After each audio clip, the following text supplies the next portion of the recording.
Yung mga involved po sa flood control, mga kababayan sa Bicol, noong 2018, panahon ni Digong, kasi di ba bina kami rito po, gustong papanagutin po ni Senator Amy Marcos.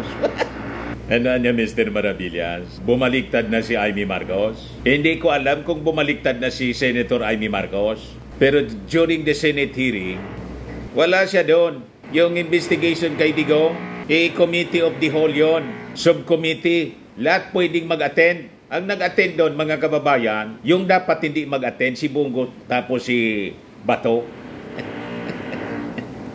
Kita ninyo? Hindi natin nakita doon si Senator Amy. Dumistan siya. Ngayon, sabi rito sa balita, mga kababayan, dapat anya papanagutin yung mga sangkot dito sa 132 billion flood control funds para sa Bicol. But before ko, mga kababayan, ibigay sa inyo yung full story ng balitang yan, click subscribe muna dito sa ating YouTube channel and hit the notification bell para lagi po kayong updated sa mga kaganapan dito sa ating bansa. Like and share na rin po ninyo ng ating video. At huwag na rin po ninyo na skip yung ating mga commercial ads para tuloy-tuloy lang ang pag-unlad ng Bagong Pilipinas. At itong ating programa, mga kababayan, atid sa inyo nitong ating mga sponsors. Firmax Firming and Lifting Cream. Pinapay po sa mga pulses in affected area. Mainam po ito sa mga pains at paninigas ng mga kaso-kasuan.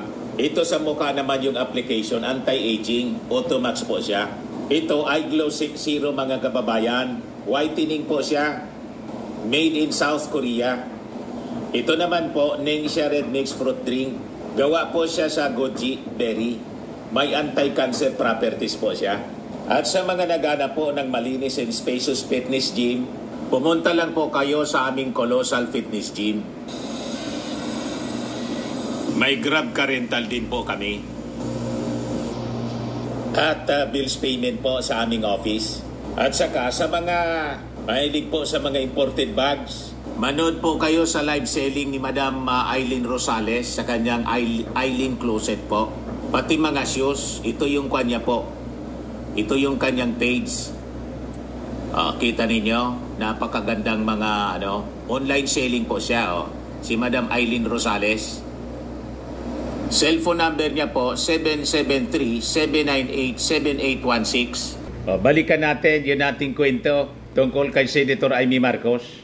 Dapat daw managot ang mga sangkot dito. 132 billion flood control funds para sa Bicol. 2018, panahon ni Digong. Tapos, sabi dyan po, Senator Amy Marcos sought accountability for the 132 billion flood control funds that have been allotted since 2018 for the Bicol provinces amid heavy flooding in the region during the rush of severe tropical storm Christine. Yan ang sinasabi natin, mga kababayan, na yung mga minions ni Digong, ang nakikita po yung flood control project ng present administration na 5,500.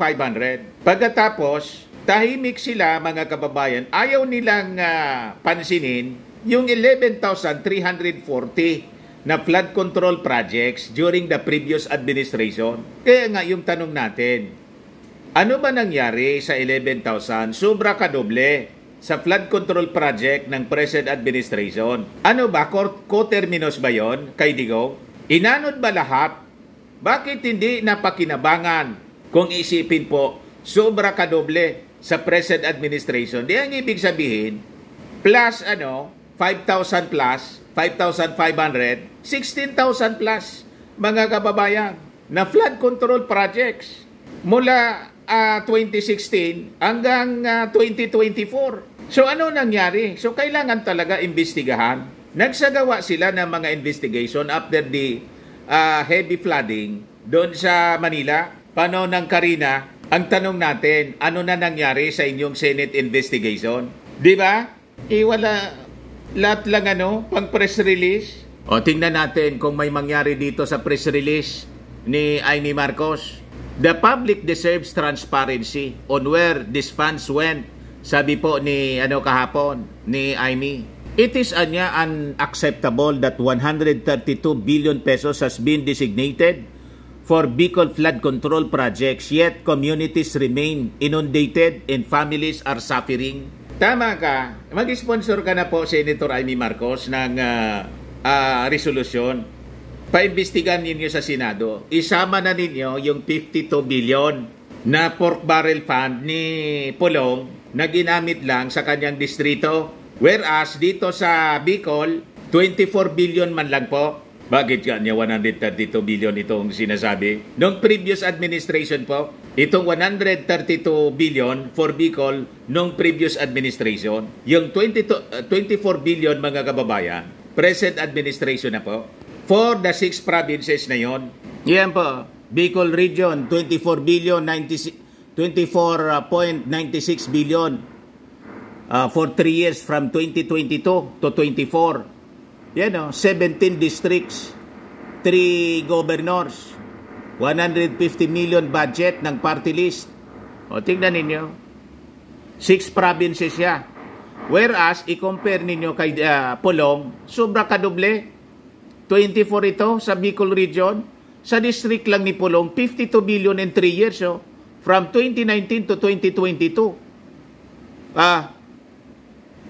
Pero yung Davao po, binabaha pa rin. Saan napunta? Yan ang tanong ng ating mga mamamayan. So okay ito na mag-initiate kayo ng investigation for public accountability. Sabi ni Amy, the 2024 General Appropriations Act anya showed that the Bicol region alone received 31.94 billion this year, totaling nearly 133 billion pesos for flood control efforts over the past 6 years. Malamang itong 31 na billion hindi pa nagagamit kasi ngayong taon pa lang. Tama?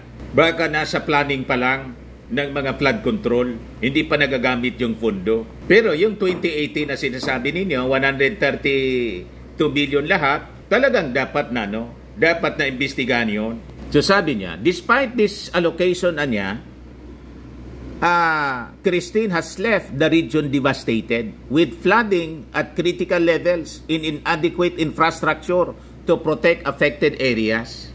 Marcos called on concerned agencies, particularly the Department of Public Works and Highways, to report on the progress of these flood control projects for accountability. Magsagawa ka ng Senate investigation para mag-report. Pag hindi man yan magre-report. She also back calls for a review of the flood control budget during the Senate deliberation in November of the proposed 6.3 trillion in 2025 national budget. For 2025 national budget, we need effective, well-engineered solution that genuinely address climate-related threats, not outdated responses that continue to put lives, homes, and livelihoods at risk. Maganda itong mga sinasabi po ninyo, Senator Amy. Pero makukumbinsi kami, baka iboto pa kita kasi parang ayaw na kitang iboto. Kung ipipress mo yung, hindi mo man na-mention dito na magpapaimbestiga ka sa Senado. Tingin ko nito, pang press release mo lang for election purposes. Pero yung mga Marcos loyalists po, na-turn off na po sa inyo.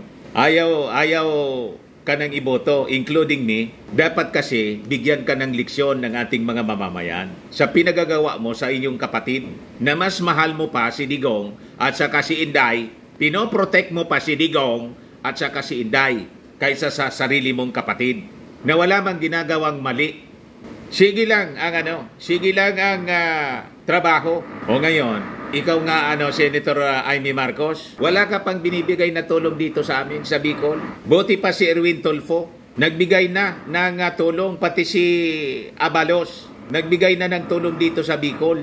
Pero kayo po, yung kapatid mo siyempre, kasi Pangulo, immediately pumunta sa Naga City. At dito sa amin po, abang hindi na siya tumuloy dito sa Albay, at least nagbigay ng 50 million aid, financial aid, sa aming probinsya, and 50 million aid sa Naga City. Ikayo, lahat lang kwento po. O tingnan natin kung anong gagawin ninyo after this press release. Nasabi ninyo, dapat papanagutin, dapat may accountability. Simula 2018, panahon ni Digong, 132 billion pala yung allocation sa flood control. O di magsagawa kayo ng Senate investigation.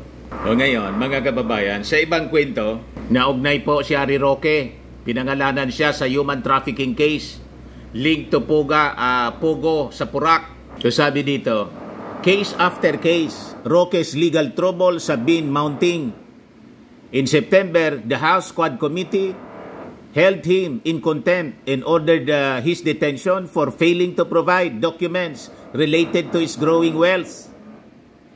Shortly after Roque's arrest order, his wife Myla was also ordered arrested. Since then, Roque has not participated in any Quadcom hearings. Sinira po ni Roque yung buhay niya.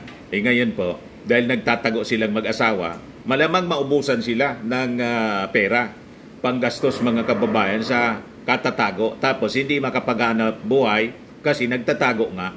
All of this dahil po sa kanilang kayabangan at malamang yun din ang abutin ni Digong, ni Bongo at saka ni Bato. It is just a matter of time. Isabi po sa Bible, ang kayabangan ay humahantong sa kapahamakan. Ayan po, ang kayabangan ay humahantong, Kawikaan 16:18. Ang kayabangan ay humahantong sa kapahamakan at ang nagmamataas ay ibabagsak. Higit na mabuti ang mamuhay ng may pagpapakumbaba kasama ang mahihirap kaysa sa mamuhay kasama ng mayayabang at makibahagi sa kanilang pinagnakawan.